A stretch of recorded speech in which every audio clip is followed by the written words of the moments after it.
Bonjour février 2014, au revoir janvier 2014, bienvenue dans l'hebdomadaire.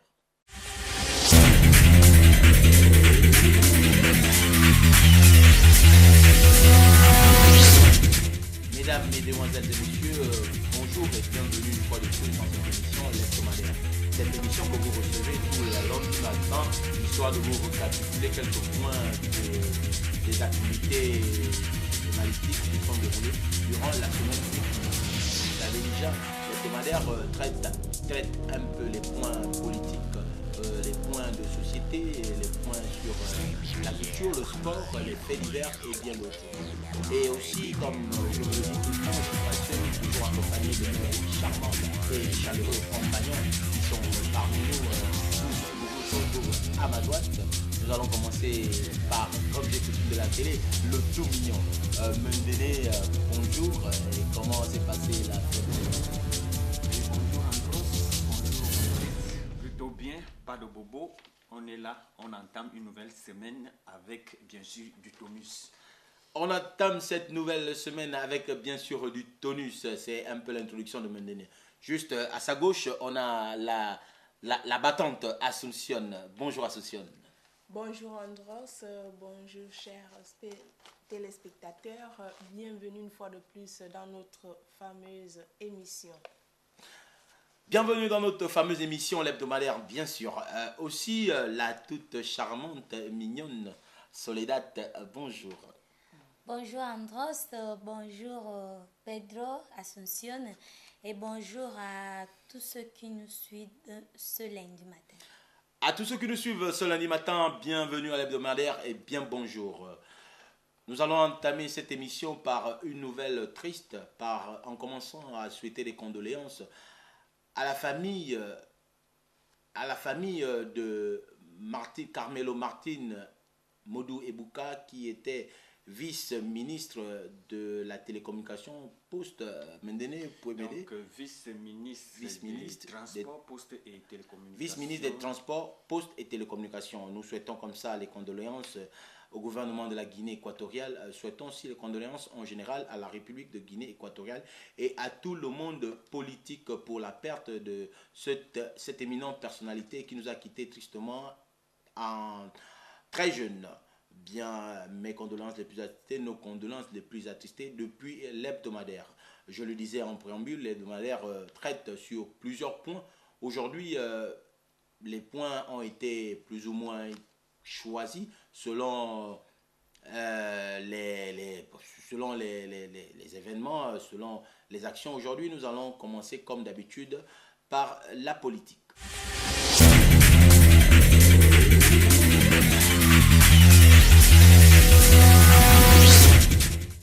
Bien, en politique, vous le savez déjà, Soledad va nous expliquer, va nous dire de quoi nous allons parler en politique.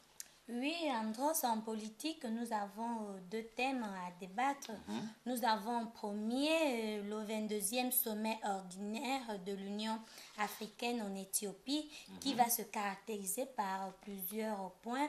Oui. Et nous avons aussi le symposium sur la diversification de l'économie nationale du 3 au 4 février prochain. Le 22e sommet, c'était le 22e sommet ordinaire de l'Union africaine en Éthiopie. Nous allons directement aller comme ça vif sur le sujet en demandant au metteur en scène, sinon celui qui met tout en place, de nous expliquer un peu ce sommet-là. Qu'est-ce qui s'est déroulé, qu'est-ce qui a été à l'événement, plus ou moins. 22e sommet de l'Union africaine, le président de la République était de la partie, oui, et il a eu pas mal d'activités à mener là-bas. On va le voir en image avec la complicité de la technique. Mais sinon, il faut dire que c'est la sécurité alimentaire et bien sûr l'agriculture qui était au centre de cette grande messe, oui, des présidents africains, oui, hormis les éternelles crise et bien sûr insécurité qui mine certains pays. Suivez mon regard, la République centrafricaine,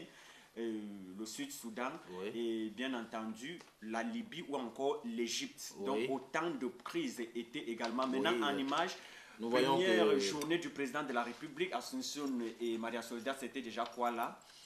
La visite du prochain immeuble, des prochains immeubles, il faut le dire, qui vont abriter aussi bien l'ambassade de Guinée équatoriale que la résidence présidentielle là-bas du côté d'Addis Abeba. Oui, c'était aussi pour prendre le pouls des chantiers de construction comme nous pouvons le voir, donc, et de modernisation de l'ambassade de la Guinée équatoriale à Addis Abeba. Les travaux ont débuté en 2011 et ça aura ses finitions en 2014.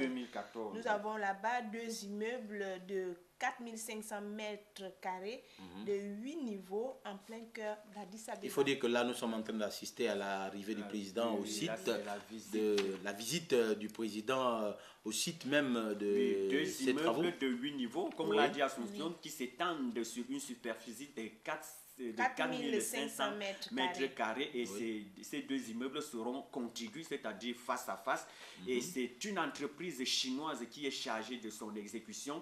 Les travaux vont plutôt bon train, comme vous le voyez déjà, le président de la République a reçu, après avoir parcouru les différents compartiments de ces 2 joyaux architecturaux, bien sûr, qui jouxte, comme l'a dit Assumption, le plein cœur d'Addis Abeba, là-bas du côté de l'Éthiopie. Donc c'était là la première journée. Oui, il faut dire que vraiment ces travaux ne sont pas seulement faits au niveau de l'Éthiopie, au niveau pratiquement de tout le monde entier, par rapport à la coopération que nous essayons de tisser avec tous les autres pays. Et il y a toujours ces travaux qui sont faits par la Guinée équatoriale, par le gouvernement de la Guinée équatoriale, toujours dans l'amélioration, dans la complicité d'avoir cette relation entre les différents pays. Parce que là, on voit comme ça le futur siège même de l'ambassade. La Guinée équatoriale est l'un des rares pays au monde, si bien en Afrique, qui prend ses propres initiatives à construire ses missions diplomatiques à l'étranger, par opposition à d'autres qui louent. Oui, il faut le dire.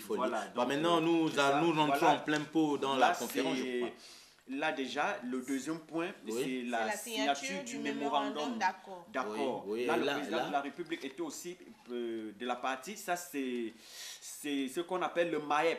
Le MAEP, c'est-à-dire le mécanisme de l'évaluation sur la bonne gouvernance et la démocratie. Et en signant donc cette convention, la Guinée équatoriale entre dans le club des 34 déjà, donc 34e État signataire du MAEP. Donc, le président de la République, lors de son intervention, qu'est-ce qu'il a dit? Il a dit qu'avec la signature de ce mémorandum, la Guinée équatoriale réaffirme son compromis, donc son attachement relâche indéfectible au principe de la démocratie et de la bonne gouvernance. Et il faut dire que d'une part, ou sinon, il faut dire que le président de la République, son Excellence Obiang Mbazorg, il est toujours là pour le bien fonctionnement en général du continent africain, parce que non seulement il s'occupe de la gestion de la Guinée équatoriale du pays, mais aussi il est derrière toutes les activités, tout ce qui concerne le continent africain, toujours dans l'évolution ou sinon dans l'éclosion même de ce continent, parce que en intégrant un peu ce conclave, il faut dire que c'est toujours dans cette amélioration. Donc, nous continuons toujours dans... Et lorsqu'il parlait déjà, il disait que, comme il a dit, il a présenté de façon exhaustive et bien sûr impartiale et objective les avancées qu'a connues la Guinée équatoriale, surtout les avancées politiques dans le processus de la démocratisation, avec bien sûr l'inédit parlement bicaméral qui vient bien sûr à point nommé après avoir voté donc le référendum populaire qui a donné lieu à ce parlement bicaméral. Pedro, nous savons aussi que cette réforme prévoit entre autres grandes innovations comme le défenseur du peuple, le Cour des comptes, le Conseil de la République, le Conseil social économique et la révision du mandat présidentiel entre autres. Il faut avouer que dans l'exclusivité politique que le président de la République a présenté, et il a pris à témoin les observateurs internationaux, aussi bien ceux des Nations Unies que de l'Union africaine, de dire de façon objective, de présenter un rapport plutôt élogieux de ce qu'a fait la Guinée équatoriale en organisant ces élections, où la Guinée équatoriale a fait montre de maturité politique et surtout des avancées significatives, quelle que soit à la gestion des ressources pétrolières, que ce soit dans le mécanisme de la démocratisation. Il a pris donc à témoin les représentants des Nations Unies, sinon les observateurs qui étaient présents qui ont eu, bien sûr, cet aperçu-là que la Guinée équatoriale a déjà marqué des pas géants en termes de démocratie et surtout de la bonne gouvernance. Oui, il faut aussi dire que, justement, après, vous avez parlé de l'alimentation et de tout ça. Je crois que c'est un peu de ça dont nous sommes en train de voir actuellement. Nous sommes toujours dans le sillage de ce mémorandum sur le MAEP. Et là, c'était l'allocution du président de la République où il présentait, et bien sûr, comme je l'ai dit de façon objective, ce qu'a fait déjà de la Guinée équatoriale pour être... Cette évolution vraiment frappante que tout le monde pour être signataire de ce MAEP qui, donc la Guinée équatoriale, en signant, donc ça devient le 34e État membre signataire. Oui, il faut le dire, parce que normalement l'évolution de la Guinée équatoriale est frappante, elle est vivante, elle est physique, tout le monde le voit, et ça c'est dû à l'effort que fournit le président de la République, vu que l'objectif premier sur son plan de développement est de pouvoir non seulement faire connaître la Guinée équatoriale dans le plan international, mais aussi avoir plus ou moins la possibilité que tous les Équato-Guinéens ou encore tous ceux qui vivent sur le terre équato-guinéen, sur la terre de la Guinée équatoriale, soient plus ou moins des grandes personnalités, des gens qui peuvent s'affirmer et pouvoir défendre valablement le pays. Je crois que c'est... Donc le MAEP, dont la Guinée équatoriale fait partie intégrante cette fois-ci, est assuré, sa présidence est assurée par la présidente du Libéria, Ellen Johnson Sirleaf, qui a salué bien sûr cette belle initiative de la Guinée équatoriale. Et Ellen Johnson Sirleaf qui a visité maintes fois la Guinée équatoriale en est témoin bien sûr. Voilà, troisième point du séjour présidentiel, ça c'est le Conseil de paix et de sécurité de l'Union africaine que préside, comme vous le voyez en image, le président guinéen Alpha Condé qui a présidé le Conseil de sécurité de l'Union africaine. Et là, Assumption Maria Soledad, il y avait pas mal de clauses. C'est un organe créé en 2004, le Conseil de paix. 2004, donc le Conseil de paix et de sécurité a été créé, comme l'a dit en 2004, donc chargé de la prévention des conflits et du maintien de la paix. Le Conseil de paix, la non-indifférence inspirée du devoir d'ingérence en cas de violation grave des droits de l'homme par un État du continent. Cet organe s'est réuni pour la 416e fois depuis sa création, à remplacer l'organe central de mécanismes pour la prévention, la gestion et... Donc autant de mécanismes comme 416e fois, et il faut dire la République centrafricaine, le Sud-Soudan et l'Égypte, c'était les trois crises qui étaient au centre, où il fallait prendre des résolutions, ma foi, ferme question de sauver du gouffre ces trois pays qui, ma foi, connaissent des turbulences dans le landerneau socio-politique. Donc, les clauses ont été, ma foi, bonnes, puisqu'on a demandé de renforcer la MISCA, qui est la mission de sécurité en République centrafricaine, pour qu'elle devienne, ma foi, une force onusienne dépendant des Nations Unies. Donc, au centre des débats, donc, comme je l'ai dit, la Centrafrique. Bon. Il faut dire que la formation de ce groupe, de ce conseil de paix, c'est la bienvenue, parce que normalement quand on parle d'un continent émergent, un continent qui a des ambitions plus ou moins de développement, il faille qu'il y ait ces résolutions pour pouvoir, n'est-ce pas, éviter certains malentendus, parce que c'est un peu ça l'objectif de ce conseil de paix.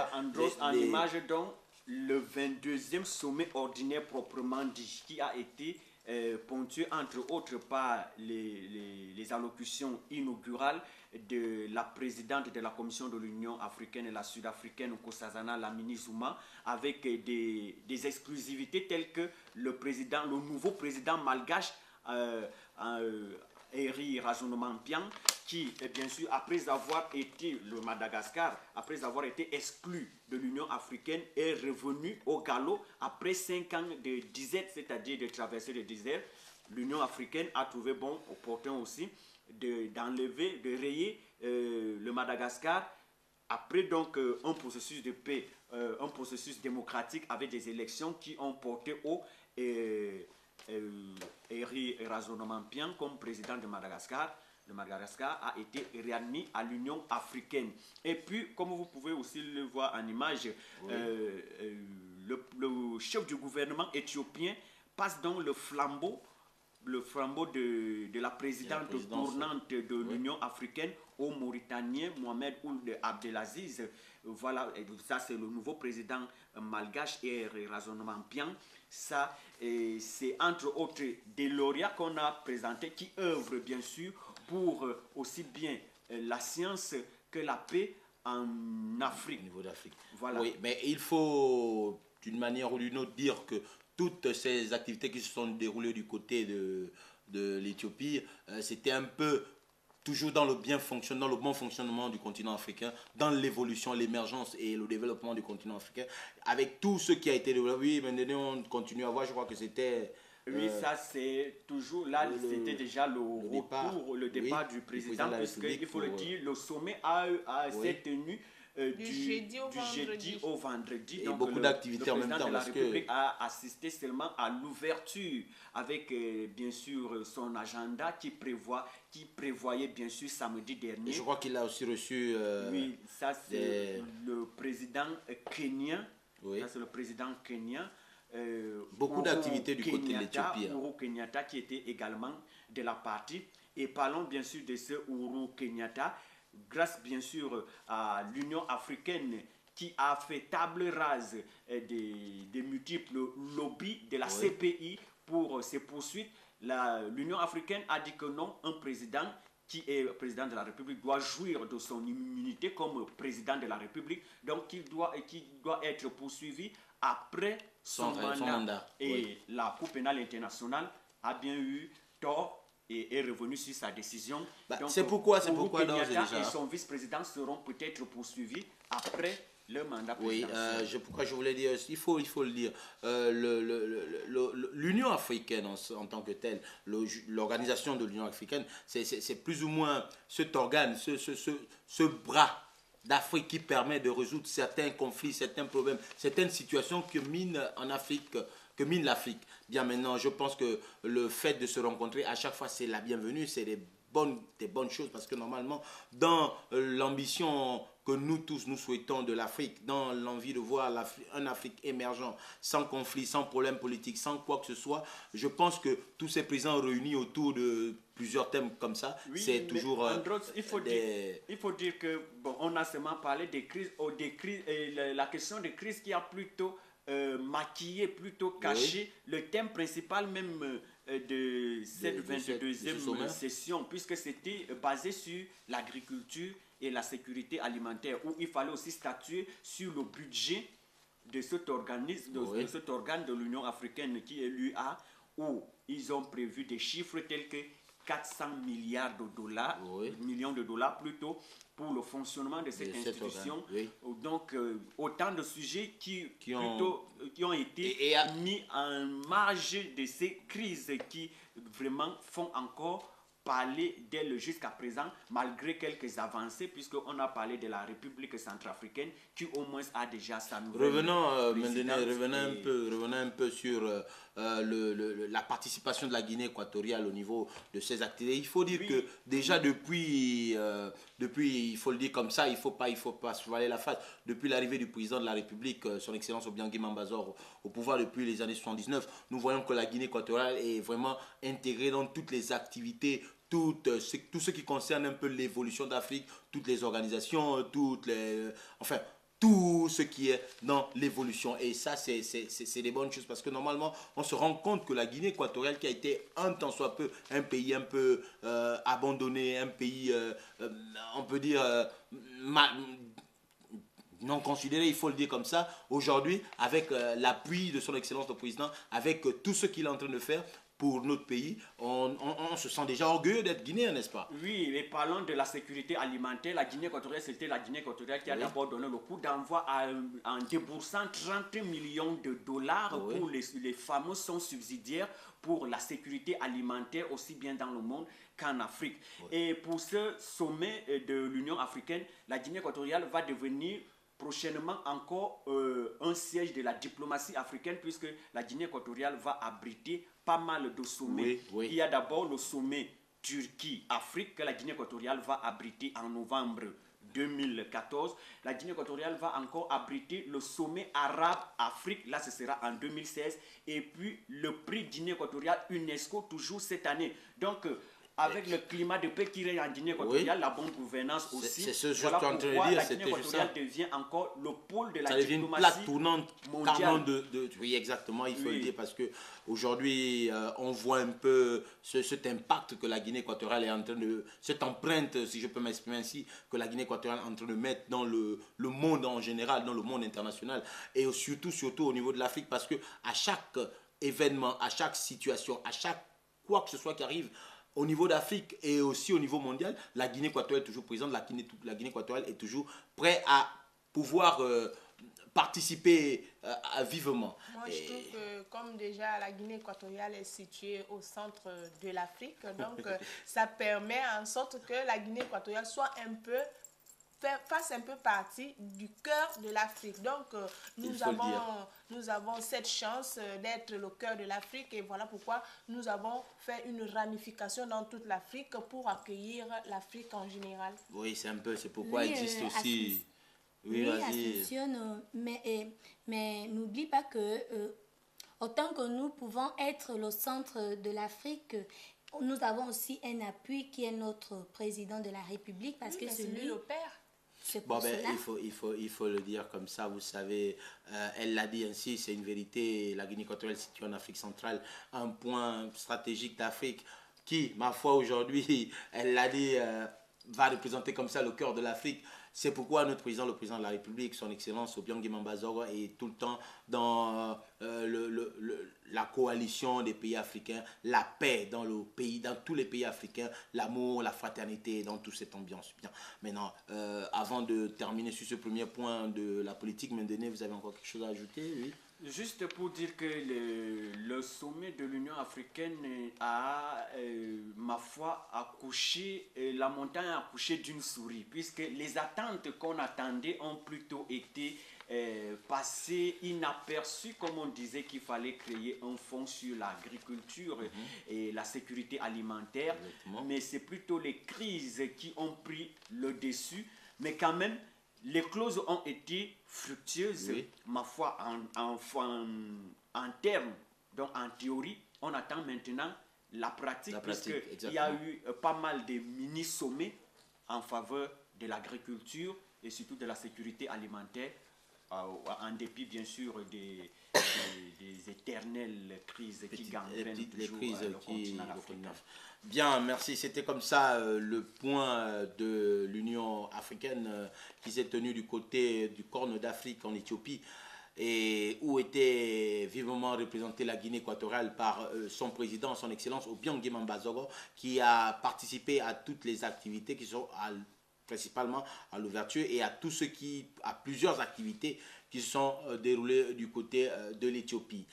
Tout de suite, sans plus tarder, nous allons aller au deuxième point, qui est aussi un autre point très important. Le deuxième point, qui est le symposium sur la diversification de l'économie nationale du 3 au 4 février prochain.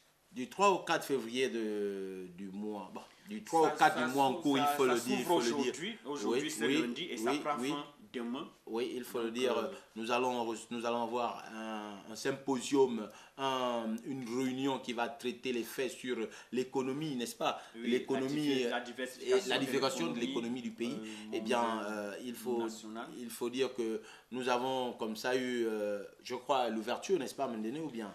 Oui, là, les préparatifs d'abord. Mais là, c'était vendredi déjà, lorsque la Banque mondiale, avec ses 14 experts, ont exposé au gouvernement équatorien ce qu'il compte faire sur ce symposium qui, ma foi, va donner un élan qui sera bien sûr le brassage de tous les décideurs et investisseurs économiques, décideurs politiques également du monde, pour venir s'imprégner des réalités, des opportunités que la Guinée équatoriale offre dans 5 secteurs stratégiques déjà. Qui sont la culture, le tourisme pétrochimique, le service financier et l'agriculture, sans oublier le secteur minier. Voilà, il faut dire autant de secteurs stratégiques. Oui, et Pedro, dans cette rencontre, il y aura aussi les rencontres entre les décideurs politiques et économiques sur l'avenir de l'économie équato-guinéenne.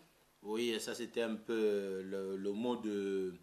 Le mot du ministre des Finances et du Budget, Marcelino Onedo, qui est maintenant normalement le maître, le MC of Ceremony, s'il faut le dire, puisque c'est lui qui, après les initiatives du président de la République, c'est lui l'un des organisateurs de ce forum. Donc là, c'est Andros, là c'est la deuxième phase déjà du plan de l'émergence de la Guinée équatoriale. Après la première phase qui a commencé normalement en 1997 et 10 ans après, ils ont fait le bilan pour relancer ce plan de 2017 à 2012 qui était constitué seulement pour l'investissement en infrastructure, où la Guinée équatoriale devait d'abord mettre en place un dispositif infrastructurel incommensurable avant maintenant de revenir sur... C'est le mot d'introduction du Premier ministre, Zenteya Tetomi, oui. Donc, oui, non, monsieur Méné, vous pouvez continuer. Avant de revenir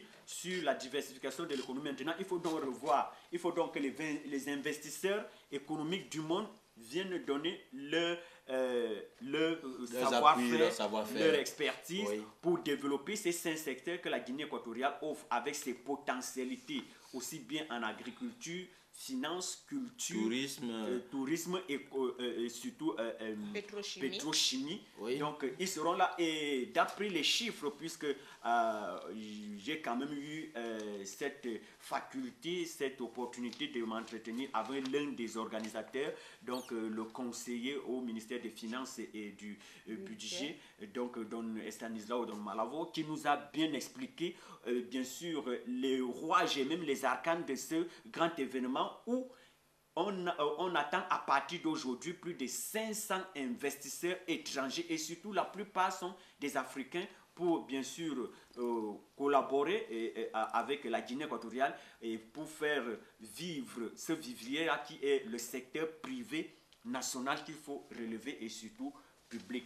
Oui, il faut dire que ce symposium d'une part, sinon est la bienvenue parce que parler de l'économie du pays, de la façon dont il faut, où on doit investir la richesse que nous avons actuellement en Guinée équatoriale, c'est la bienvenue parce que normalement, vous savez, il est bien vrai qu'aujourd'hui nous jouissons un peu du pétrole de la Guinée équatoriale, de l'hydrocarbure, mais sachant aussi que avec tous ces plans, ce symposium qui vient comme ça, nous éduquer, nous faire savoir comment nous devons utiliser ou bien investir tous ces biens, c'est vraiment la bienvenue. Je pense que ces experts et tous ces grands qui vont venir aujourd'hui, lundi, parce qu'aujourd'hui nous sommes en train de parler un peu de parce que là on a présenté un peu les images des préparatifs.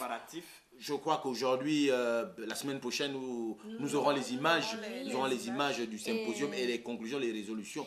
Donc je pense que c'est la bienvenue, c'est un peu ce que nous souhaitons, c'est pour l'émergence de notre pays. Nous avons l'objectif à atteindre, dit par le président de la République, excuse-moi, mais donner l'horizon 2020.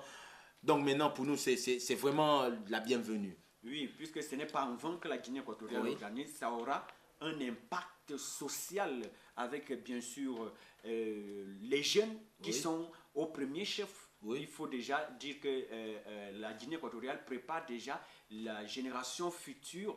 Il faut que les jeunes soient intégrés aussi bien dans le secteur public, privé, parapublic que dans l'administration. Bien sûr, c'est un peu c'est un peu la relève générationnelle qui est en train d'être préparée. Pedro, raison pour laquelle ce symposium compte offrir les opportunités d'emploi à la jeunesse.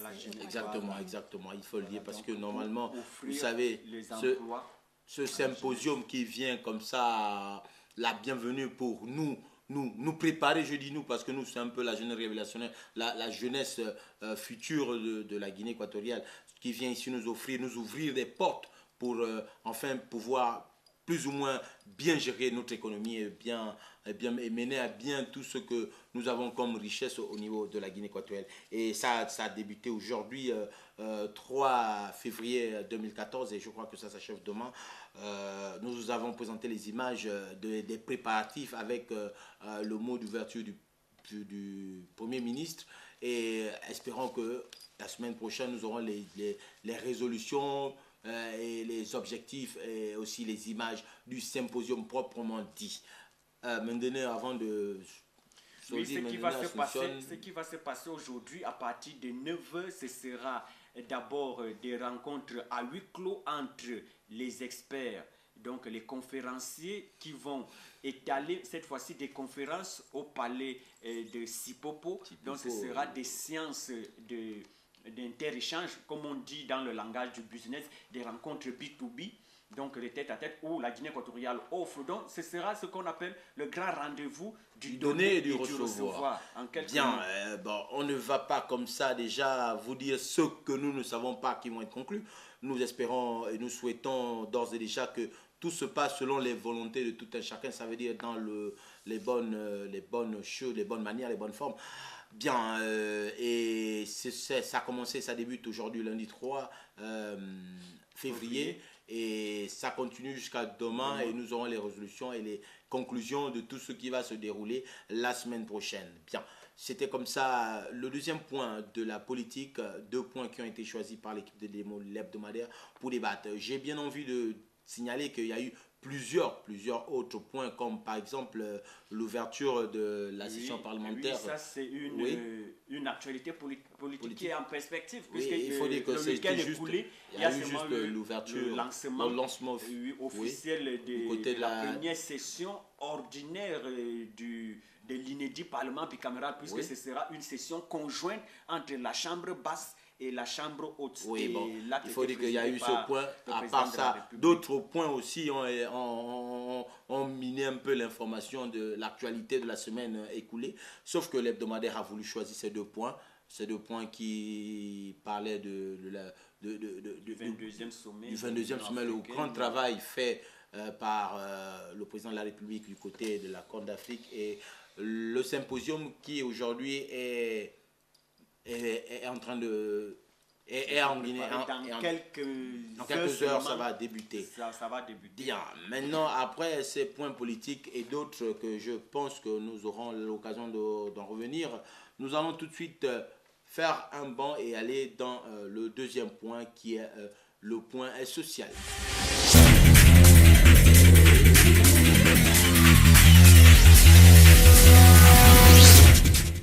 En social, cette semaine, plusieurs points ont été mis en évidence en social, mais l'hebdomadaire a eu juste quelques points tirés au lot, et c'est de ça dont nous allons vous parler aujourd'hui, avec la complicité de Soledad.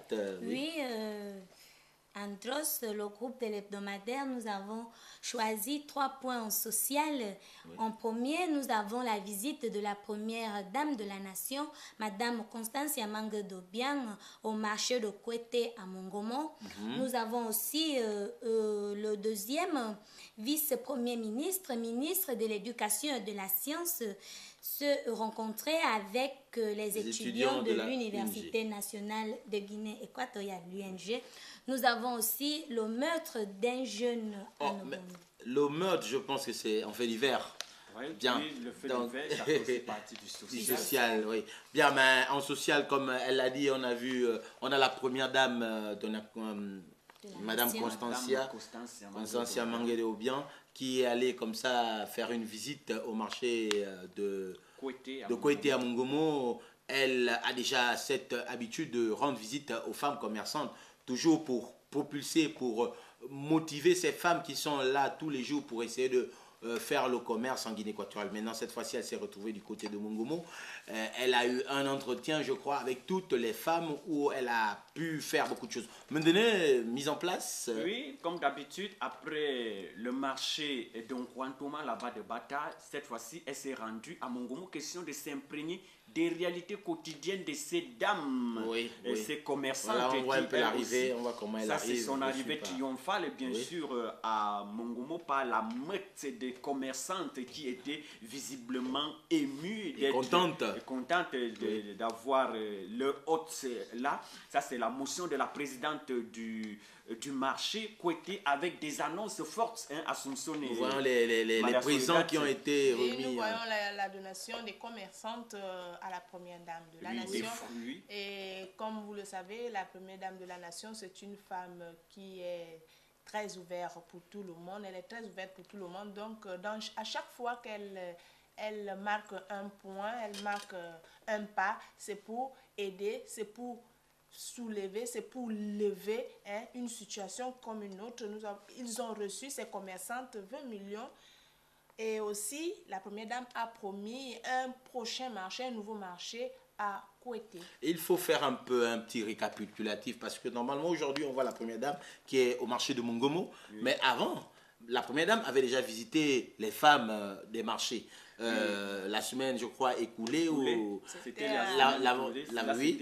elle était à Bata où elle a aussi visité les femmes du marché de Colombo. Voilà, ou toujours dans le même élan, excuse-moi, dans le même élan, voyez-vous, c'est un peu cette complicité que la première dame... la remise des 20 millions, 20 millions aux commerçantes de Kouété. Oui, il faut dire que cette complicité que la première dame est en train de créer avec les femmes pour donner cette force, cette envie de pouvoir s'éclore dans le commerce, ça rentre tout le temps dans l'évolution, dans le développement, parce que, voyez-vous, deux fois la femme commerçante qui est au marché sous le soleil, parce qu'elle est là en train de vendre les tomates, les bananes, deux fois, elle est un peu découragée ou je sais pas, elle a un peu un manque de motivation. Mais voir comme ça la première dame se présenter et lancer la motivation, leur donner un cadeau de 20 millions, expliquer comment elles doivent organiser leur commerce, je pense que c'est vraiment aussi une bonne manière de propulser l'économie et aussi de motiver l'évolution dans le pays. C'est un travail que la première dame de la nation a toujours fait. Donc, pour la première dame de la nation, c'est que la femme équato-guinéenne ne doit pas rester à attendre que ce soit son mari qui prenne les responsabilités de son foyer. Donc, c'est pour cela qu'elle a toujours tendance à pousser les femmes à être participantes dans leur foyer. Donc, tout le monde n'a pas eu l'occasion d'être une secrétaire, je ne sais quoi, mais il y a le marché qui est là parce que nous tous, nous ne pouvons pas rester dans les bureaux. Il faudrait quelqu'un qui soit au marché pour nous vendre les tomates et c'est cela son encouragement vers ces femmes. Oui, mais il faut aussi dire maintenant que par rapport aux visites de la première dame, elle ne va pas seulement dans le sens de les encourager, mais aussi un point d'organisation. Puisque tout ne baigne toujours pas dans l'huile parmi ces femmes. Il y a toujours des guéguerres entre elles et c'est ce que la première dame de la nation a toujours tendance à dissiper et à régler ces petits problèmes, ces petits conflits intestins. Oui, notamment sur la répartition des points de vente qui est toujours une pomme de discorde entre les dames, donc où il y a une qui veut peut-être se tailler de la part du lion, avoir plus de 10 au détriment des autres, et c'est ce que la première dame de la nation ne veut surtout pas. Lorsqu'elle se rend dans ces lieux, dans ces lieux, c'est pour dissiper ces lacunes et appeler ces femmes à savoir leur rôle dans la société. Elle a toujours l'habitude de dire que ce sont les piliers de la société. Une femme équatorienne ne doit pas seulement être réduite au ménage, à ses tâches ménagères. Elle doit être primo instruite, elle doit être secondo, émancipée, et puis tertio, elle doit être, aussi, pourquoi pas femme de bureau, une bureaucrate, pourquoi pas. Ben, c'est pourquoi il faut avouer, Soledad. Andros, comme le dit souvent la première dame de la nation, que elle fait comme... C'est un appui aux commerçantes, mais elle n'est pas un esprit qui doit rentrer dans tous les cœurs de chacun, parce qu'elle aide. Mais elle attend aussi que la motivation personnelle de chacun. Oui, c'est pourquoi je l'ai bien dit au début, la première dame, quand elle va comme ça pour visiter ces femmes commerçante des différents marchés de la République de Guinée équatoriale, parce que c'est sûr qu'elle a commencé Quantoma, Bata, elle va monter, c'est sûr qu'elle va être à Fiston, je suis sûr. Déjà, je profite de l'occasion de demander aux femmes de Fiston, de Semou, de se préparer, parce que de s'organiser en préambule, parce que la première dame, quand elle va comme ça visiter ces femmes, elle ne va pas seulement pour donner, il faut, allez, tenez 20 millions, vous faites non. Elle demande aux femmes de s'organiser, elle sensibilise. Et c'est cette sensibilisation qui doit rentrer chez nos sœurs, nos femmes, nos mamans, nos filles, celles qui font le commerce, de comprendre que ces orientations que la première dame essaye de vous donner, c'est pour que vous puissiez mieux vous organiser, que vous fassiez femme de société, vous intégrer et puis vous soyez partie intégrante de l'évolution dans l'objectif visé par le président de la République, l'horizon 2020. Et il faut qu'on le dise. Comme l'a dit une fois, je me rappelle, la première dame de la nation, oui, que quand elle va vers les femmes pour leur offrir quelque chose, oui, ce n'est pas pour allumer une différence entre le foyer, dans le foyer, parce que certaines personnes se croient faut le dire, que parce que les femmes de foi, nous avons l'air de la première dame, le mari ne peut plus dire ceci parce qu'elle aussi elle fait déjà le commerce et tout cela. Donc ce n'est pas dans ce sens-là, c'est plutôt dans le sens de être en harmonie avec son époux et coordonner et organiser le foyer, le fonctionnement du foyer et de la société en général, il faut le dire, parce que vous savez, la famille est un point très important dans la société. Une fois que la famille est bien organisée, une fois que la famille est à l'aise, je pense que cette organisation interne de la famille a des répercussions au niveau de la société. Oui, Soledad. Oui, je voulais dire, je dis qu'avec l'amour que donne la première dame de la nation, que les commerçantes puissent bien maintenir ce lieu, ce marché. Oui, ceci est un point qu'il ne faut pas laisser en marge, parce que normalement, vous savez, si vraiment une première dame de la nation se déplace pour aller conseiller, pour aller apporter son appui intellectuel, physique et moral, quel que soit le point qu'elle apporte à ces dames, c'est aussi d'une part, vous savez, nous avons une jeunesse, une relève de la jeunesse qui arrive. Il faut bien conserver ces endroits. On parle comme ça aussi, on profite de l'occasion pour parler du maintien des endroits, du marché, parce que tout ce qui est fait, ce n'est pas seulement pour ces dames, c'est aussi pour nos enfants, ceux qui viennent demain, après-demain. Donc cette jeunesse qui est là, qui arrive, la première dame essaye, je sais, je le dis bien, elle essaye toujours de donner tous ces paramètres et de faire comprendre aux gens que le pays ne finit pas aujourd'hui, le pays continue et ça va aller plus loin.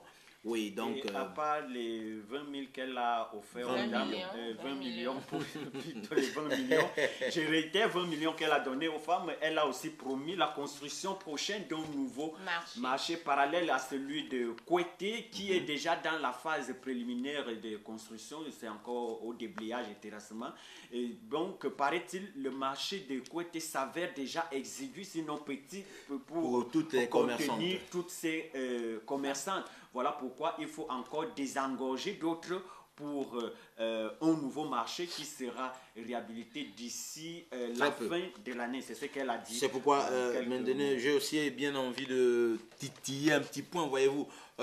Dernièrement, on parle beaucoup des activités du président sur le développement de la Guinée équatoriale. Il faut dire que la première dame aussi est beaucoup dans ce développement, parce que le travail qu'elle fait, l'objectif, c'est toujours dans le bienfait ou bien dans l'aisance de la population guinéenne, parce que aller comme ça vers les commerçantes, elle aussi, d'une manière très forte, aide, passez-moi l'expression, son mari, et dans l'évolution. Et c'est un exemple, laisse-moi finir, s'il te plaît, et c'est un exemple que tout le pays doit prendre, parce que normalement, quand un couple présidentiel a cette magnanimité de travailler de cette manière, il faut que tout le monde, c'est comme un père et une mère quand ils travaillent, il faut que tout le monde suive un peu le même pas. Oui, Assumption. Oui, je disais, je voulais un peu appuyer sur le point là où vous étiez en train de parler sur l'appui de la première dame à son époux, le président de la République.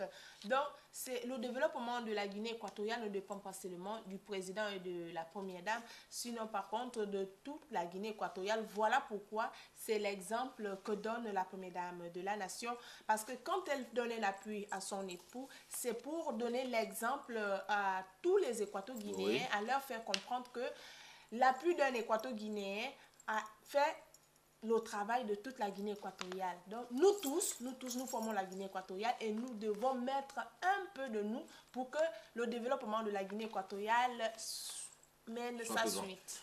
Oui, c'était comme ça un des points. Oui, maintenant, je crois que tu as quelque chose, un petit, oui, donc, un peu, parce que le temps nous court derrière. Pour chuter sur cette visite de la première dame de la nation, elle est revenue une fois de plus sur son principal motif, celui de sensibiliser la dame, les femmes équatoriennes. La mujer guinéana. Surtout sur la préservation de la paix. Elle a toujours dit, sans la paix, rien de concret, rien de bon, rien de possible. Voilà pourquoi elle a demandé à ces derniers d'être toujours vigilante et surtout solidaire.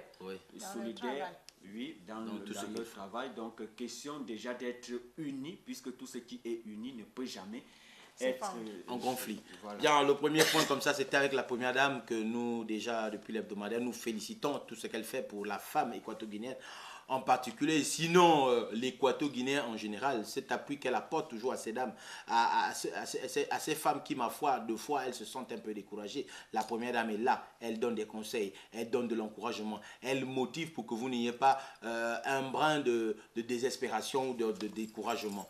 C'était le premier point comme ça du social. Tout de suite, sans pipaf, nous passons au deuxième point qui est, Soledad. Le deuxième point qui est la rencontre entre le deuxième vice-premier ministre de l'Éducation et de la Science, Lucas Guimé-Sonban, avec les étudiants de l'Université nationale de Guinée. Tout de suite, nous rentrons en plein pot dans l'éducation. Vous voyez, la Guinée équatoriale est un pays émergent, un pays qui est un peu diversifié dans beaucoup de choses. En une semaine, traite de beaucoup de choses. Nous, ici à l'hebdomadaire, on essaie de tirer quelques points. Aujourd'hui, nous avons pris la première dame et on attaque directement avec le ministre de l'Éducation, Lucas Guimé-Sonban, un homme qui est dans le social, qui ne cesse pas de travailler avec le gouvernement. Voilà, on voit son arrivée tout de suite. Maintenant, mets-nous le plateau tout fait. Cette instance du deuxième vice-premier ministre, ministre de l'Éducation, rentre bien sûr après certaines critiques, oui, et surtout certaines, que dirais-je, réclamations des parents et tuteurs des étudiants qui tirent à boulet rouge, qui critiquent déjà l'enseignement de l'Université nationale de Guinée équatoriale, qu'il y a un certain dysfonctionnement, une lassitude de cette institution où vraiment les parents d'élèves sont plutôt inquiets. Donc c'était cette inquiétude que le ministre de l'Éducation est parti s'imprégner personnellement. Pourquoi ils disent que, paraît-il, à l'Université nationale de Guinée équatoriale, on enseigne déjà plutôt la politique aux étudiants que les données, même c'est que les missions régaliennes qui sont données à l'université. Il faut le dire, deux fois, il y a une certaine confusion. Vous savez, l'école, comme on le dit, surtout quand nous sommes déjà à l'université, on enseigne beaucoup de choses. Il est un peu mal entendu, mal interprété, dire qu'il y a une certaine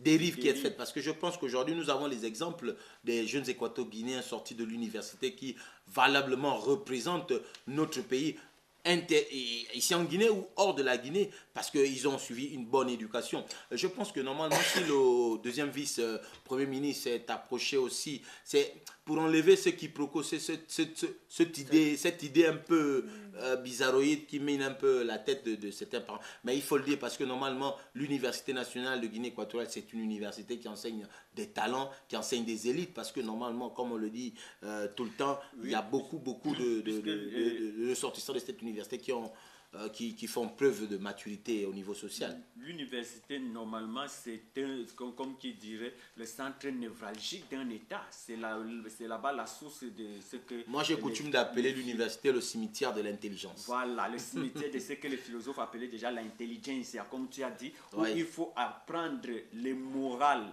bien sûr, c'est les élites de demain. Qui dit élite de demain, ce n'est pas élite politique seulement. Cette élite politique comme l'art de gérer le peuple, la population, pas une politique peut-être destructive. Voilà pourquoi le deuxième vice-premier ministre s'y est rendu pour essayer de comprendre qu'est-ce qui ne va pas là-bas Et il a bien eu des informations aussi bien du corps professoral que des étudiants.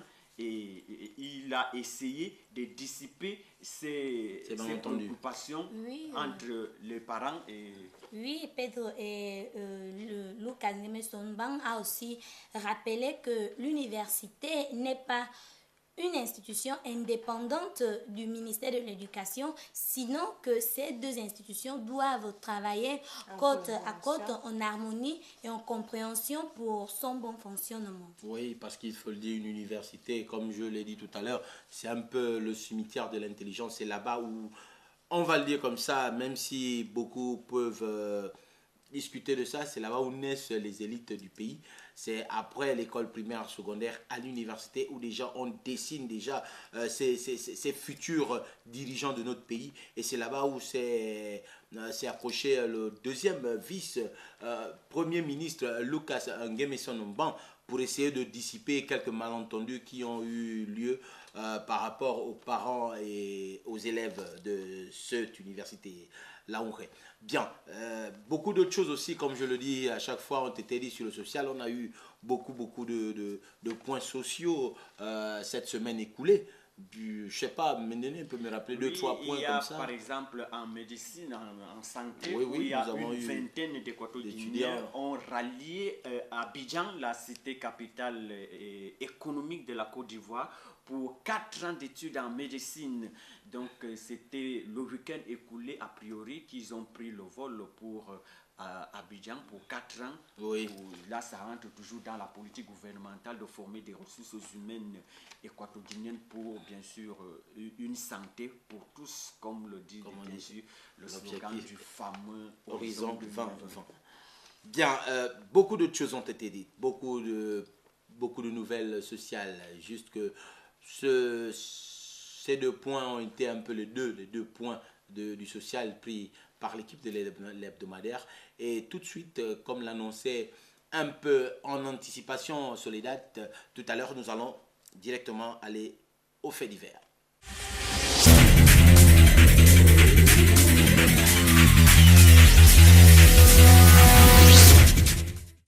Cette semaine en fait divers, nous avons voulu mettre cette nouvelle en fait divers. Ça pouvait bien passer en social parce que nous avons considéré que c'est plus un fait divers que c'était un fait social.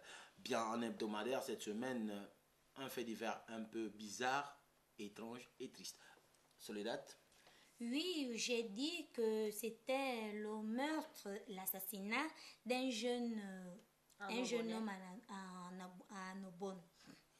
Oui, un jeune homme à Nobone qui a été assassiné. Pourquoi? Nous allons découvrir dans ce petit débat. Assumption, vous avez une idée? Oui, selon les sources proches des caméras de l'île d'Annobon, nous avons eu un meurtre d'un jeune Annobonais d'à peu près 32 ans. Il a été tué par un ami à lui à cause de 6 000 francs. Donc, ils ont fait un petit business qui leur a produit 6 000 francs. Et après certaines disputes, ils se sont mal entendus. Donc, nous avons présentement le jeune Annobonais. Des images macabres et voilà son supplicié. Son assassin.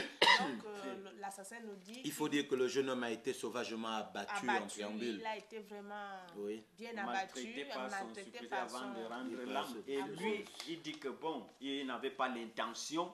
C'est vrai, il avoue qu'il a, utilisé la violence, mais que son intention, ce n'était pas de le tuer, d'abréger sa vie. Bon, ben, il faut dire qu'à violence égale mauvaise intention, parce que normalement, je pense que la violence ne résout rien. Le dialogue, le président et tout le monde le dit souvent, c'est le dialogue arrange mieux que la violence. Parce que dans la violence, on ne trouve que des mauvaises choses. Mais par contre, en dialoguant, en s'entendant verbalement avec son frère ou encore son ennemi, si vous parlez, vous dialoguez, je crois qu'on trouve des meilleures solutions. Voilà maintenant que ce jeune, parce que je crois qu'il est en train de regretter son geste.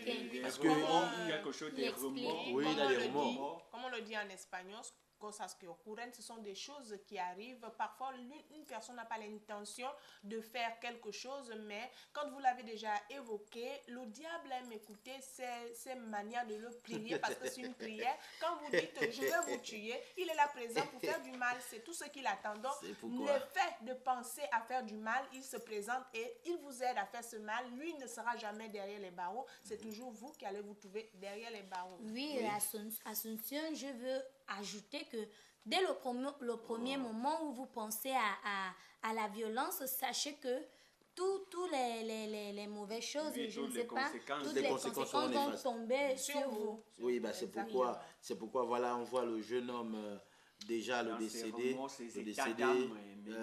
et l'autre qui est... À cause de combien? 6 000 francs. 6 000 francs. Voyez-vous, c'est les choses qui arrivent. D'abord parler de 6 000 et ensuite il dit son ami a pris 2 000 dans les 6 000 francs. Donc on n'a pas une déclaration très ferme. Donc la police est à la police de faire son travail et après nous vous donnerons la suite de ce qui s'est passé à Annobon, dans l'île d'Annobon. Des très jeunes gens qui se mettent dans la violence, qui se mettent à tuer leurs propres frères et c'est une chose très mauvaise, qui n'avance pas le pays. C'est pourquoi le président de la République, la première dame l'a fait avec les commerçantes, les membres du gouvernement et même certains frères et sœurs demandent et disent que la violence ne résout rien. Le mieux, c'est le dialogue. C'est dialoguer et trouver des terrains d'entente pour éviter ce genre de situation. Aujourd'hui, nous avons le jeune qui est décédé par... Je veux le dire comme ça parce qu'il a dit, je n'ai pas envie de l'appeler l'assassin, mais par l'autre, par son ami. Il est décédé involontairement, il ne souhaitait pas faire du mal à son ami. Bien, il est décédé parce qu'il n'est pas passé par le dialogue, il est passé par la violence. Un conseil depuis déjà l'hebdomadaire, nous demandons et nous prions, nous souhaitons que l'esprit de violence ne nous habite pas, que nous ne fassions pas ce genre de gestes qui poussent toujours, comme disent nos frères de la Côte d'Ivoire, au village de « si je savais ».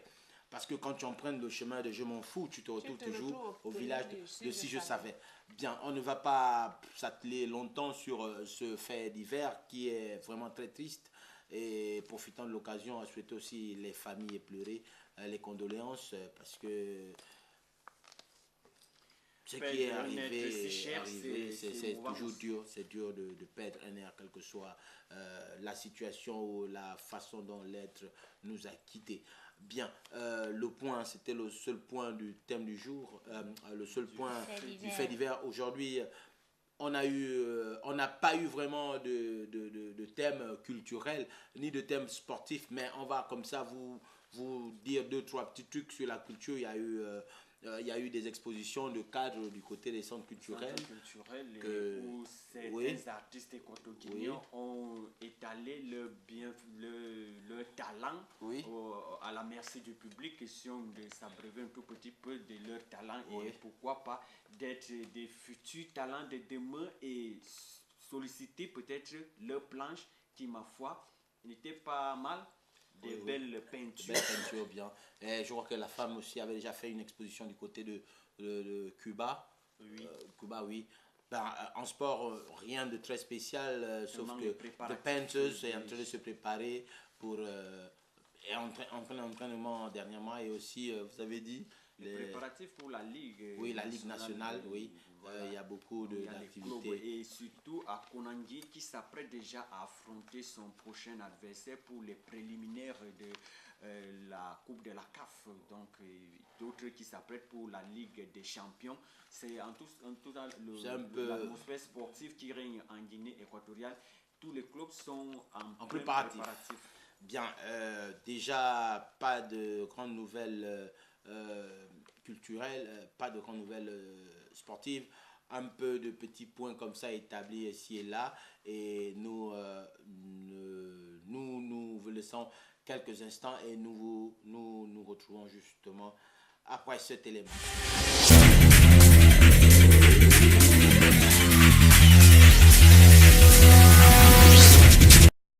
Personally, personally.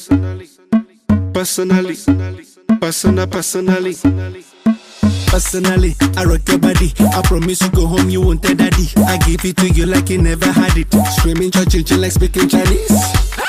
Now waiting me this, back a boom boom. Now waiting I see Zaga, cause she know one day. She talks so she know one day. I know go lie, the things within my mind. When I see you dancing, girl, you got me high. And if you wanna try, begin good day tonight. Cause I'm in the mood, as long as you feeling the groove, I deal with you. Personally, personally, personally, I go deal with you. Personally,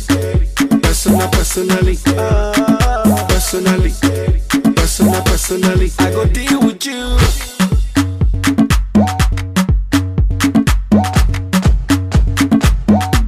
I go deal with you. Personally, professionally, I see what you're doing intentionally.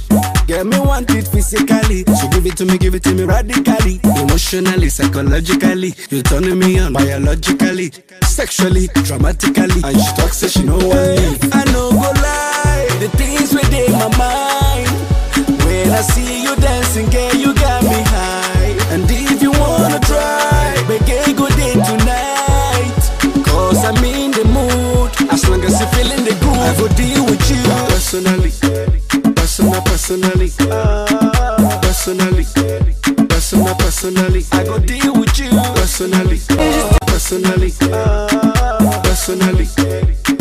Personally, I go deal with you.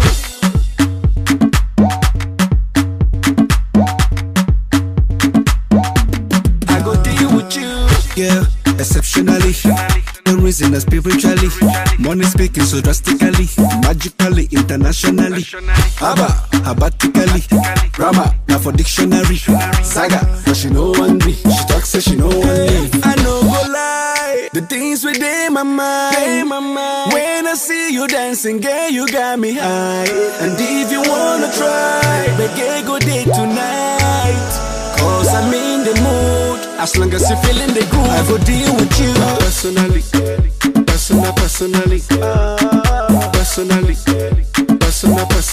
I go deal with you.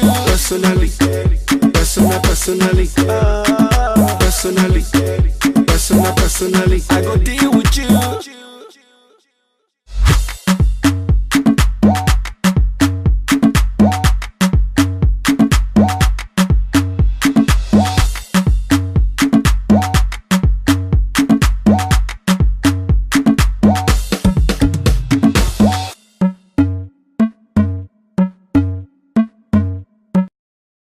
Après ce petit temps de repos, nous voilà de retour dans l'hebdomadaire pour attaquer directement ce qui est le thème du jour.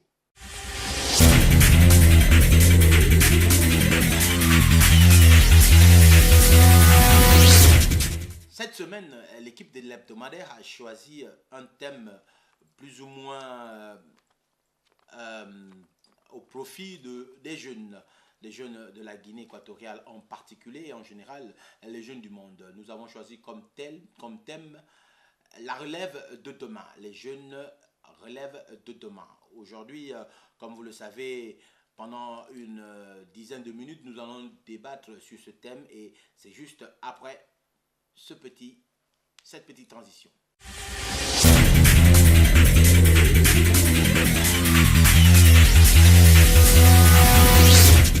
La relève générationnelle. Maintenant, Asunción, Soledad, disons qu'aujourd'hui, après tout ce qui est en train d'être fait, après tout ce que nos grands frères, si je puis m'exprimer ici, sont en train de faire, demain après-demain, il y a une équipe qui doit remplacer cette équipe. C'est un peu cette jeunesse dont nous allons aujourd'hui tenter de parler, de conseiller, de débattre, de comprendre et de tirer quelques points. Je vais comme ça lancer une question ou une situation. Voyez-vous, aujourd'hui, nous nous rendons compte que beaucoup de nos frères, beaucoup de nos jeunes frères ne se concentrent vraiment pas sur le fait que demain après-demain, c'est eux qui devront être à la place de ceux qui sont aujourd'hui. Est-ce que c'est une observation personnelle ou les gens comme moi, vous le voyez aussi?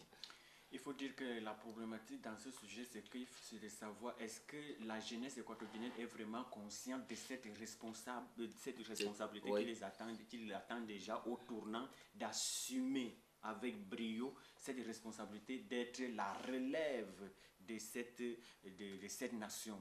Oui. Donc c'est ça. Donc est-ce que la jeunesse équatorienne est vraiment consciente de cette lourde responsabilité? Donc je sais que dans ces 10 minutes, on va essayer de voir qu'il faut que nos jeunes, c'est nous la jeunesse d'aujourd'hui, la relève de demain. Relever la Guinée équatoriale avec des principes qui si bien sûr du côté humanitaire, comportement et tout. Bien sûr, il faut aussi avouer qu'aujourd'hui, il y a beaucoup de travaux, beaucoup de choses qui sont à être faites. On parle de relève quand on voit le maintien de tout ce qui est fait. Aujourd'hui, nous avons par exemple la cité Sipopo, la cité de l'Union africaine qui a été construite par la jeunesse, par la génération actuelle. Nous avons toutes ces institutions qui sont en train d'être mises, tout ce bagatelle de plans, de projets sociaux, d'ambitions qui sont en train d'être mis sur place. Demain, il y a une génération, il y a une équipe qui doit continuer ce travail. Bien, nous pensons depuis l'hebdomadaire que ces jeunes, il y en a beaucoup, bien sûr, il y en a beaucoup qui sont conscients de ce grand poids qu'ils ont, parce que normalement, il faut pas se mentir. On a un grand poids déjà. La Guinée équatoriale est un pays de paix. La Guinée équatoriale est un pays qui s'est développé très rapidement, un pays qui a beaucoup de choses à montrer au monde. Il y a beaucoup de jeunes qui ont déjà cet esprit d'assumer cette relève. Mais d'autre part, les autres qui n'ont pas encore cet esprit, c'est depuis l'hebdomadaire que nous demandons à tous ces jeunes qui ne comprennent pas un peu l'esprit de la génération future, qui se concentrent, qui fassent des choses positives. Parce qu'aujourd'hui, si toi, comme fils d'une famille, tu ne peux pas te concentrer, demain, il serait la malvenue que tu ne puisses pas vraiment représenter valablement ta famille. Oui, Andros, je n'aimerais pas vous couper, mais faire savoir que quand nous parlons de la relève des jeunes gens pour notre société, c'est faire comprendre aux jeunes personnes que tout ce que l'on fait à présent, c'est pour nous. Et nous allons autrement aussi laisser cela pour nos enfants que nous attendons. Oui. Donc, nous ne pouvons pas prendre cette vie à la légère. Bien sûr. Donc, quand on parle de la relève, il faut surtout mettre le doigt sur ces jeunes qui sont plus dans la délinquance, qui sont plus dans les mauvaises voies, ces jeunes qui passent leur temps à traquer d'autres personnes, à voler, à casser des maisons, à piller. Donc, il faut un peu, on tire un peu les oreilles de ces gens-là parce que ce sont des jeunes présentement qui font tout ce dégât. Et ces jeunes-là qui font tout ce dégât ne peuvent pas mener la Guinée équatoriale. Ils ne peuvent pas être les jeunes gens de demain avec ces caractères. Donc, il faut déjà savoir que jeune homme, jeune femme, qui est le futur de notre pays, le demain de nos parents, il faut éviter, il faut aller à l'école, il faut se préparer, cultiver, pour être un ou une personne de demain. Oui, comme le dit Assumption, je veux souligner, quelqu'un peut se demander que puis-je faire pour m'occuper d'un poste ou bien prendre une responsabilité. Je veux dire que cette relève, c'est un effort, c'est un travail, c'est une chose que tu dois prendre avec toute la responsabilité, parce que tu ne peux pas me dire que autant dans un bar ou se balader ou je ne sais pas quoi, tu vas me dire que tu peux occuper un grand poste futurement, oui, mais en étudiant, en travaillant, en perdant les nuits au lieu de partir, aller en boîte ou bien je ne sais pas où, tu dois te mettre sur tes cahiers et te faire responsable pendant comme Soledad est en train de le dire, nos jeunes gens sont plutôt en train de se filtrer trop dans l'ambiance, dans la boisson. Comme vous savez, chez nous en Guinée équatoriale, je le dis un peu, même si c'est pas le point du jour, la boisson est la chose la moins chère par rapport à la nourriture. Donc les jeunes gens de maintenant se prennent cette liberté de prendre la bière, l'alcool comme un jeu. Mais il faut dire que le fait de consommer ou de choisir gaspiller son argent pour des futilités ne va pas dans le sens où c'est moins cher ou c'est cher. C'est juste que la personne elle-même doit comprendre que moi, je suis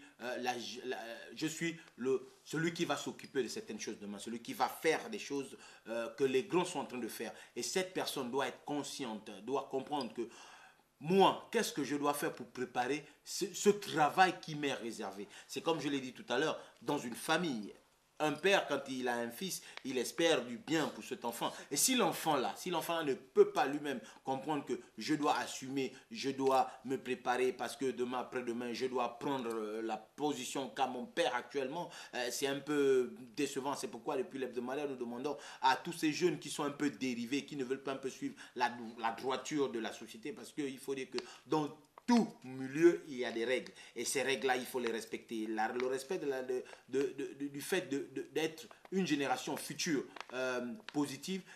La loi, c'est simple. C'est la responsabilité en soi dès maintenant. C'est pas demain, après-demain, tu vas dire non. Bon, c'est partout pareil. Il faut déjà assumer que je suis responsable maintenant pour que demain, comme le dit toujours mon papa, qui est quelque part en train de suivre l'émission, que je salue à l'occasion, on ne va jamais aller dans une boutique, dans un supermarché, demander « Bonjour s'il vous plaît, je vais acheter la responsabilité ». La responsabilité se crée en soi-même. Donc maintenant, on demande à tous ces jeunes-là, tous ceux-là qui sont leur relève de demain, qui se concentrent, qui puissent faire des choses positives pour que demain après-demain, ce pays puisse avoir une relève positive.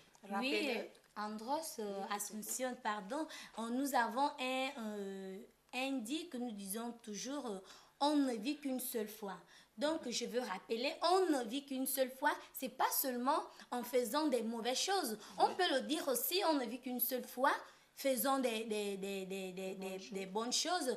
Et aussi souligner aux parents que quand vous avez des enfants à la maison, sachez que le futur de ces enfants, c'est dans vos mains. Parce que si vous ne corrigez pas l'enfant, l'enfant sort à l'heure qu'il veut, rentre à l'heure qu'il veut. C'est de votre responsabilité de lui corriger et lui faire un homme responsable. Oui, exactement. Parce que ça dépend de la maison où grandit l'enfant. Il y a des enfants qui sont libres, ils font ce qu'ils veulent. Il y a aussi les autres qui sachent que non, je ne peux pas faire ça parce que maman va me gronder. Exactement. Donc, les parents, sachant aussi que oui. Ce futur, ce relève que nous sommes en train de parler, dépend aussi des parents de famille. C'est la bienvenue parce qu'il faut le dire, parce que c'est vrai qu'on parle de la relève générationnelle dans le sens où les jeunes d'aujourd'hui seront les grands de demain. Mais pour que ces jeunes d'aujourd'hui deviennent des grands de demain, les grands de demain doivent aussi apporter leur contribution pour que ces jeunes soient des grands responsables. On n'a jamais été grand seulement dans des bureaux ou bien dans des postes de travail. La grandeur d'une personne commence dans sa propre maison parce que l'on est responsable depuis sa maison et cette responsabilité, on l'entraîne dans les bureaux, on l'entraîne dans les postes.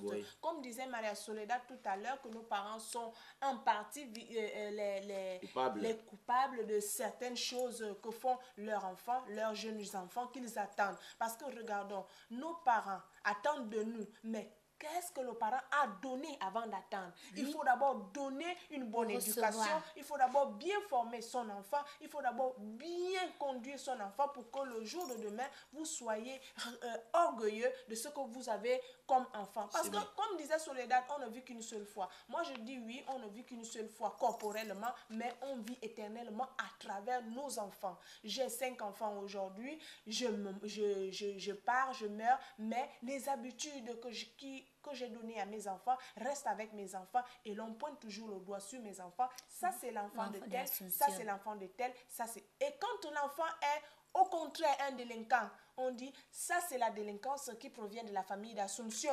On ne dit plus il est irresponsable. On dit par contre que c'est l'irresponsabilité qui provient de la famille de l'Assomption. Donc, nous allons éviter que l'on nous pointe du mauvais doigt, parce que ce doigt-là, c'est un mauvais doigt, et prendre la responsabilité. Oui, il faut dire que pour le futur de demain. Ce thème, il est tellement perplexe, tellement évasif, que bon, on va pas tellement tirer, mais on va faire un peu de petites conclusions partielles comme ça, On va commencer par Mendeneux. Oui, il faut dire que la responsabilité, comme vous l'avez dit, mais disons que c'est le cas de faire la thérapie, c'est-à-dire voir ce qu'il faut pour que la jeunesse assure bien sa relève. Il faut le facteur responsabilité et surtout études aussi. Exact. Il ne faut pas délaisser les études, puisque tout compte fait, il faut d'abord avoir une tête bien faite. Et que la génération actuelle et celle du futur soit toujours en perpétuelle communion, concertation. Là, ça va offrir une société où la jeunesse va devenir vieille, c'est-à-dire les vieux seront des jeunes et des jeunes seront vieux avec ces perpétuelles concertations. Oui, Assomption, on y va un petit... Oui, on a parlé de la relève. Cette relève nous regarde, cette relève regarde nos parents, ça regarde aussi nos futurs enfants. Donc, essayons un peu de garder ce poste-là, chacun dans son poste, chacun avec sa responsabilité, et nous verrons que la Guinée ira telle qu'elle est et mieux que maintenant. Tout de suite avec Soledad, toujours dans la petite conclusion qu'on a décidé de faire. Oui, je peux dire que, chers frères, sœurs, soyons responsables, et pour être responsables, nous devons être forts au travail, apprendre tout ça qu'on peut nous apprendre. Soyons toujours attents à ce qu'on peut nous dire, et dire aux pères et mères de famille que ne vous fatiguez pas, parce que si vous vous fatiguez en corrigeant vos enfants, vous n'aurez pas les bons résultats. Merci. Bien, parents, si vous ne corrigez pas vos enfants, les résultats seront néfastes. C'est un peu la petite conclusion de Soledad. Moi, je vais tout simplement parler de la relève, de la jeunesse, de la relève de demain, en disant que tout ce que nos pères sont en train de faire actuellement, c'est à nous. Et pour que nous conservions, nous puissions mener à bien tout ce trésor qu'un jour ils vont nous léguer, il faut déjà que dès aujourd'hui, nous soyons responsables. C'est un peu ce que je veux dire. Comme on dit souvent, aux âmes bien nées, la valeur n'attend point le nombre d'années. Ce sera un peu mon petit mot de conclusion. Avant que je ne conclue, je crois que chacun va peut-être dire au revoir à son aimable public, son bien-aimé public, comme ça on va vite parce que le temps nous tire. Comme j'ai toujours l'habitude de le dire, lorsque vous êtes là, vous attendez déjà à aller peut-être au travail ou bien à rejoindre vos champs, vous allumez votre petit poste téléviseur pour prendre la MAC, la machine à café, l'hebdomadaire. Prendre la machine à café, l'hebdomadaire. C'est tous les lundis au petit bonheur, la chance Assomption. Oui, l'hebdomadaire, c'est ce petit réveil du matin pour nos frères francophones et eux aussi pour nos frères hispanophones. Donc, allumez votre poste après le journal. Quelques minutes après une petite publicité, vous vous trouvez avec l'hebdomadaire tous les lundis matin à 8h. C'est mignon, c'est mignon. Vous vous retrouvez tous les lundis matin avec l'hebdomadaire après quelques petites publicités. Soledad. Oui, je n'ai rien à dire que au revoir. Merci pour votre attention, et dire aussi merci à tous mes parents, frères, sœurs, mères qui me suivent toujours. Leur dire je suis ici pour vous, tant mes parents, tant la population équato-guinéenne. Merci. Merci aux parents, merci à la population équato-guinéenne. Votre humble serviteur que me voici a été très heureux de vous savoir beaucoup câblé sur votre petit écran et vos grands écrans plasma aussi, pour être en compagnie avec nous durant ces 60 petites minutes, histoire de récapituler tout le condensé de l'actualité déroulée à la semaine écoulée. Ça a été un plaisir pour nous. L'équipe technique se joint à moi avec tout le monde pour déjà vous souhaiter un bon début de semaine et surtout Nous nous voyons très prochainement. Merci et au revoir.